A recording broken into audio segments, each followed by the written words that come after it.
Hello guys, it's me again. So for today's video, may bago na naman tayong pag-uusapan about sa anxiety, depression, stress, social anxiety. Naisip ko lang, gusto kong makatulong sa mga taong nakakaranas nito. Kahit papano, ma-share ko yung experience ko. Kasi yung iba dyan, walang nakakausap, walang mapagsabihan. Meron namang handang makinig sa'yo pero hindi ka handang mag-share sa kanila. Kasi alam mo yun, meron ka ng trust issue. At magbabago yung personality mo or yung parang magiging dati kang extrovert, naging introvert ka. Kasi nga nawalan ka nga ng gana sa mga tao nga sa paligid mo. Hindi siya ganun kadali. Lalo na kung hindi mo siya masusolusyonan or hindi mo siya malalabanan. Baliw ka kakaisip. Kasi nga, paulit-ulit na siya tumatakbo sa isip mo kasi wala kang mapagsabihan ng iba. Hindi porket may handang makinig sa'yo, totoo na sila sa'yo. Or talagang tutulungan ka nila. Sila ay nandyan lang para makinig sa'yo. Para alamin o kaya alamin lang yung buhay mo. Alamin lang kung ano nangyayari sa buhay mo. May mga tao naman na tumulong or handang makinig sa akin. Pero after kasi noon, napansin ko, hindi naman nawala yung problema ko. Hindi naman nabawasan. Ang nangyari lang is parang feeling ko mas nadagdagan pa. Kasi minsan lalong gumugulo yung utak mo. O kaya naman, hindi naman sa pampagulo sila, pero parang minsan pinagsisisihan ko na nagsalita ako sa kanila. Yung parang nag-open up ako sa kanila kasi feeling ko, dapat bang ipinagkatiwala ko yun? Dapat ba na sinabi ko pa yun? Kahit sabihin mo na best friends pa kayo. Ang dami kong experiences sa mga ganyan. So, nag-start kasi yung ganyan ko, na-depress ako, nagka-anxiety ako. Hindi ko akalain na magkakaganon ako, na magkaka-social anxiety ako. Hindi ko alam. Dati wala akong ganun kasi sobrang healthy ng isip ko, sobrang healthy ng puso ko. Alam mo yun, sobrang physically fit ako. Hindi ko siya nararanasan dati. Darating kasi sa point ng buhay mo na may isa tayong problema or may isa tayong pagdadaanan talaga na wala yan sa age kasi. May stage kasi ng buhay natin na pwedeng napaaga na binigay sa atin yung pagsubok na yon, or pwedeng medyo pag matanda ka na, saka mo lang siya ma-experience. Ako kasi nasa mid. Tamang-tama lang siya para sa edad ko na naranasan ko yun. Not too early, not too late. Pag sobrang bata ka naman, sobrang nakaka-trauma naman. Pag nasa gitna naman kasi yung mga medyo dalaga ka pa yan, medyo kaya mo nang i-handle din kasi may isip ka na. Pag tumama yung decision mo dito sa gitna to, ng age mo yan, pwede maapektuhan, di ba, yung future mo. So, tamang-tama lang na dito mo siya ma-experience sa gitna. Kasi at least, pwede mo pa siyang itama para makabawi ka in the future. Kasi pag sa future mo na siya naranasan, medyo magulo na, di ba? At saka medyo parang late na kung magsisimula ka pa from the start, kung babawi ka pa lang sa sarili mo para baguhin yung buhay mo, itama yung mga decision mo. So yun, kaya tama lang siya para sa akin. Kasi iniisip ko dati, bakit naman sa ganitong age ko, bakit nararanasan ko na agad yung mga ganito? Ang bata ko pa, na-experience ko na lahat. Pero sobrang thankful ko na naranasan ko siya sa ganitong edad kasi nga, natuto ako ng sobra. Naging eye-opener siya sa akin. Yung personality ko kasi is sobrang approachable, friendly, mabilis magtiwala. In short, ayoko nang may kaaway. Soft-hearted ako, ayokong napagsasalitaan ako ng hindi maganda. Or yung parang ayoko ng feeling na nasisigawan ako. Hate na hate ko yung napapahiya ako. Ayoko na napapahiya ako kasi nga, lumaki ako sa tahimik na bahay, yung tahimik na pamilya. Yung mami ko kasi, kung pinapagalitan ako nun, or naiinis siya pag nag-agalit siya sa akin, kakausapin ako nun pag wala ng tao. O kaya kakausapin niya ako sa kwarto. Ganon. Yung walang nakakaalam na galit siya sa akin. Yung walang nakakakita na pinapagalitan niya ako, or yung dinidisiplina niya ako.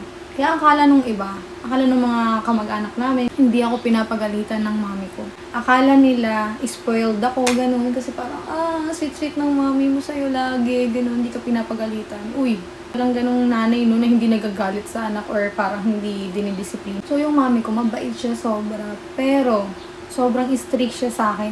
Pero hindi niya yung ipapakita niya sa iba na, hoy, ganyan yung mga ganyan-ganyan. Ako kasi takot ako sa mami ko, kaya tingin pa lang niya, alam ko na. Alam kong galit siya or parang ayaw niya sa ginagawa ko. Pero hindi talaga nauso sa amin yung sigawan. Yung galit na galit mami ko pero hindi siya naninigaw. Pero takot ako sa kanya kahit di siya naninigaw kasi nga iba siya magpangaral, masinsinan. Dalawa lang kayong mag-uusap.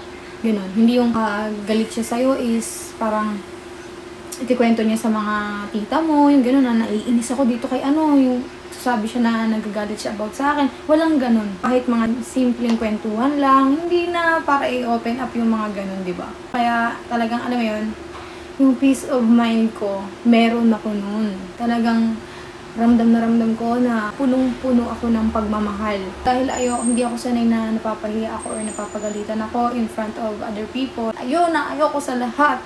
Yung napapahiya ako, sinisigawan ako sa maraming tao. Kahit hindi sa maraming tao, kahit yung may ibang, basta may ibang tao lang, kahit 3, 4 lang kami na tao.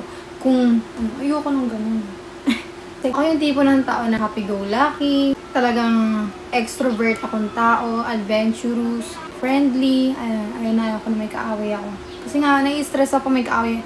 Tsaka ayoko talaga na may galit sa akin na tao. Ayoko talagang may ganun. Siguro yung iba is may mga inggit lang pero hindi yung may kaaway talaga ako. Or yung parang alam kong may galit sa akin. Walang ganun. Alam ko lang is yung mga common na yun, yung parang may naiinis lang sa'yo, inggit sa'yo. Dumating sa point na hindi ko akalain na magde-depress ako. Pinagbagsakan ako ng langit at lupa. Dati hindi ko naman siya nararanasan. Dati kasi hindi ako masyadong nagdudwell pag may problems ako. Nakaka-move on ako agad. Alis ako agad. Iniiwan ko na agad, bakit pa ako mag-stay sa ganun? Hindi ko nararanasan yung dati gawa nga ng dahil lahat to sa mami ko, yung mga ginagawa ko na parang yung mami ko is hindi niya nabalikan yung tatay ko ever. Kahit mahal na mahal niya ang tatay ko, hindi na talaga siya bumalik. Kahit na hinahabol siya ng tatay ko, hindi na talaga niya ako binigay sa tatay ko, hindi niya ako ginamit para magkabalikan sila. Yung mga ganun kasi, di ba, iba, nagamitin yung bata para magkausap sila ulit. Mami ko, iba siya, baliktad siya. Talagang nilayo niya ako sa tatay ko ng sobra. Talagang tinago niya ako. To the point na ayaw niya magkausap kami ng tatay ko. Ayaw ng mami ko na malaman ng daddy ko kung anong address ng bahay namin. Tapos pag nakukuha ng daddy ko yung number ng mami ko, kasi tawag yung daddy ko eh. Pinuputol lang mami ko yung SIM card niya. Doon ko na-realize na yung mami ko, alam niya yung worth niya. Ang nanay ko nga hindi siya nag-stay sa tatay ko kahit na may anak sila. Ayaw niyang mag-duel sa sakit.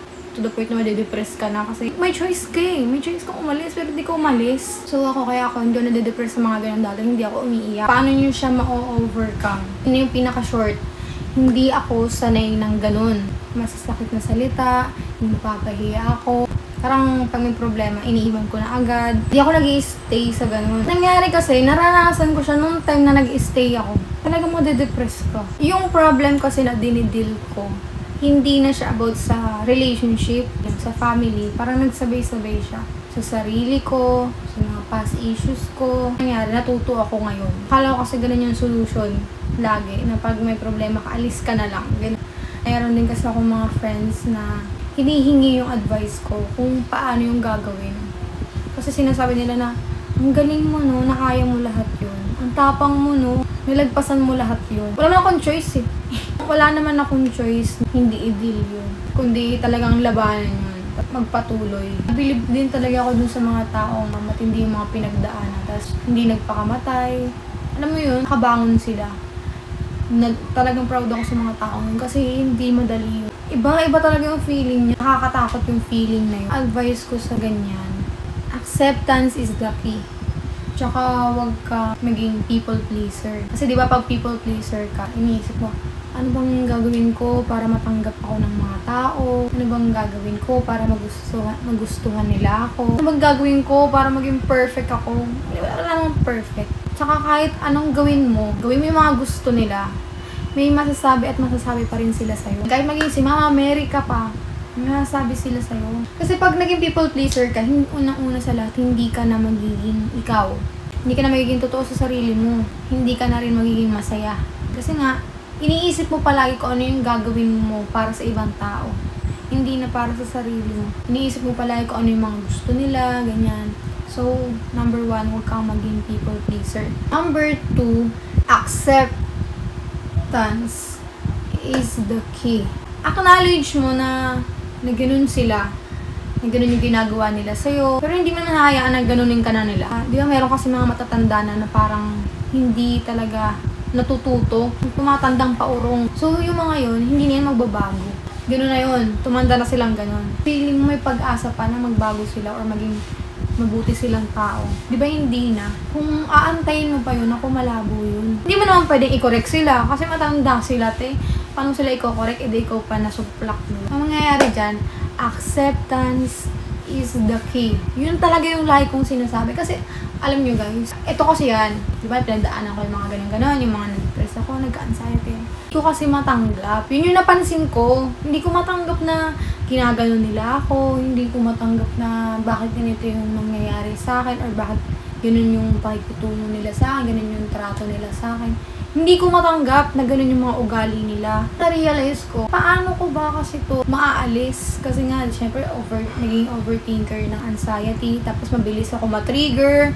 Mabilis na akong masaktan. Iniisip ko, ano ba kasing solution? Tulungan mo yung sarili mo. Tinutulungan mo naman yung sarili mo, pero hindi mo talaga alam kung paano. Kasi di ba nga, depressed ka, hindi ko talaga matanggap na ganun sila. May mga ganun palang tao na hindi pala pare-parehas na may mabubuting puso. Hindi pare-parehas na yung mga tao is sensitive. May mga tao kasi diba talagang insensitive. Yung talagang mananakit talaga sila. Magti-trigger talaga sila ng tao. Hindi ko naman pwedeng baguhin yung mga ganong ugali nila, diba? Hindi ko naman sila pwedeng turuan. Kasi matatanda na sila. Mahirap nang turuan yung mga ganon. Depende na lang kung ikaw yung magulang. Kaya ang mangyari talaga guys, pa nagkaanak kayo, turuan nyo ng magandang asal. Kasi, paglaki niyan, ibang tao, sa inyo mag-reflect din yan kung paano mo pinalaki yung mga anak mo.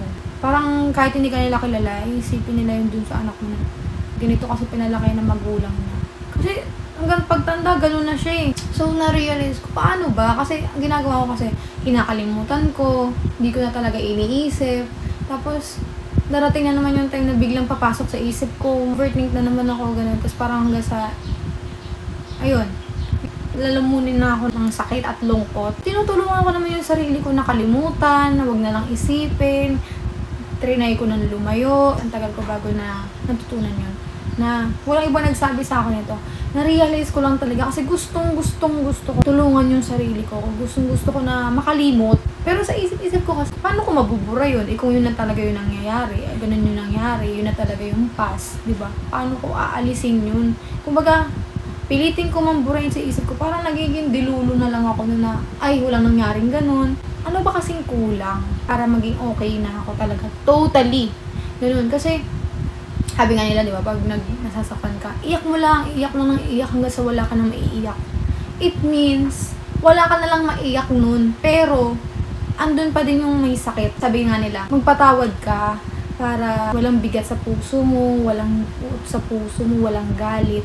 Diba? Magpatawad ka. Kumbaga, kahit hindi sila humingi ng tawad sa'yo, magpatawad ka. Yung ganun, papatawarin mo sila sa kabila ng lahat ng ginawa nila. Para ang isip mo nun, isang hirap naman gawin nun. Dumating kasi sa point na talagang feeling ko, unti-unti na ako nakakapagpatawad. Para bang yung panahon na yung nakapag-heal sa akin na, ay, okay na ako. Okay lang pala sa akin na ginawa nila sa akin yan. Parang mas naging grateful ka pa na ginawa nila yun sa'yo. Kasi, natuto ka. Basta marami ka matututunan Lumuwag yung puso mo na na-realize mo, ay, tanggap ko na ginawa nila sa akin yan. Acceptance pala ang kailangan para makalimot ka. Hindi ka na rin matitrigger basta-basta kasi tanggap mo na ganun sila. Bawa, diba, trip nila na i-trigger ka kasi alam nilang yun yung makakasakit sa'yo. Trigger ka nila. Pero dahil tanggap mo na ganun ang ugali talaga nila, na ganun ka nila itatrato. Kumbaga, acknowledge mo lang na ganun na talaga sila pero hindi mo tatanggapin na ganun yung gagawin nila sa'yo. Pero dahil tanggap mo na ganun sila, hindi ka na basta-basta maaapektuhan sa kung ano yung sasabihin nila, sa kung ano yung gagawin nila, kung ano sila, hindi ka na maaapektuhan doon. Kasi nga, tanggap mo na. Yun talaga, don't be a people pleaser and acceptance is the key. Sabi ko, yun lang pala yung kailangan ko. Dahil lang doon, kasi ilang taon ang naisip ko, ay, napapatawad ko na siya, napapatawad ko na si ganito, okay na pala sa akin yung mga ganito, ginawa nila sa akin yung natuto ako, ganun. Parang na-realize ko, parang ang sarap sa puso, yung parang ang gaan, na kahit gaano kalaki yung ginawa nila sa akin, ganun. Bakit parang masaya pa ako? I like it but it's not okay. Whatever, can I walk